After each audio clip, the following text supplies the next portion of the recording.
Oxford प्रेसने James लेनच्या वादग्रस्त पुस्तकाबद्दल तब्बल 22 ते 23 वर्षांनी उदयनराजे भोसले यांची जाहीरपणे माफी मागितली आहे. 2003 साली जेम्स लेनचे Shivaji Hindu king in Islamic India हे वादग्रस्त पुस्तक प्रकाशित झाले. या पुस्तकाच्या पान 31, 33, 34 आणि 93 वर छत्रपती शिवाजी महाराज आणि राजमाता जिजाऊ यांबद्दल अप्रमाणित आणि अपमानास्पद विधाने होती.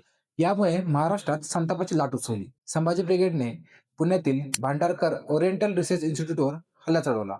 या वादात शिवाजी महाराजांचे थेट वंशज आणि सातारा जिल्ह्यातील खासदार उदयनराजे भोसले यांनी 2005 साली कोल्हापूर न्यायालयात पाऊल टाकले. ऑक्सफर्ड युनिव्हर्सिटी प्रेस इंडियाच्या तत्कालीन मॅनेजिंग डायरेक्टर सईद मंजर खान आणि इतरांविरुद्ध मानहानीचा खटला दाखल केला.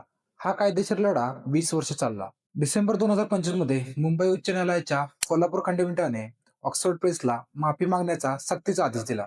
जानेवारी 2026 मध्ये ऑक्सफर्ड युनिव्हर्सिटी प्रेसने मराठी आणि इंग्रजी माध्यमांमध्ये जाहीर माफी प्रसिद्ध केली. माफीनाम्यात म्हटले, पुस्तकातील अप्रमाणित मजकुरासाठी खेद वाटतो. उदयनराजे भोसले आणि महाराष्ट्राच्या जनतेला झालेल्या मानसिक आघाताची आम्ही दिलगिरी मागतो. ही माफी केवळ वैयक्तिक नव्हती, ती ऐतिहासिक सत्याच्या रक्षणाची ग्वाही होती. या प्रकरणाने सिद्ध झाले की महाराष्ट्र कधीही शिवाजी महाराजांचा अपमान सहन करू शकत नाही आणि अशा प्रकारच्या अपमानाला कायमच प्रत्युत्तर देत राहील.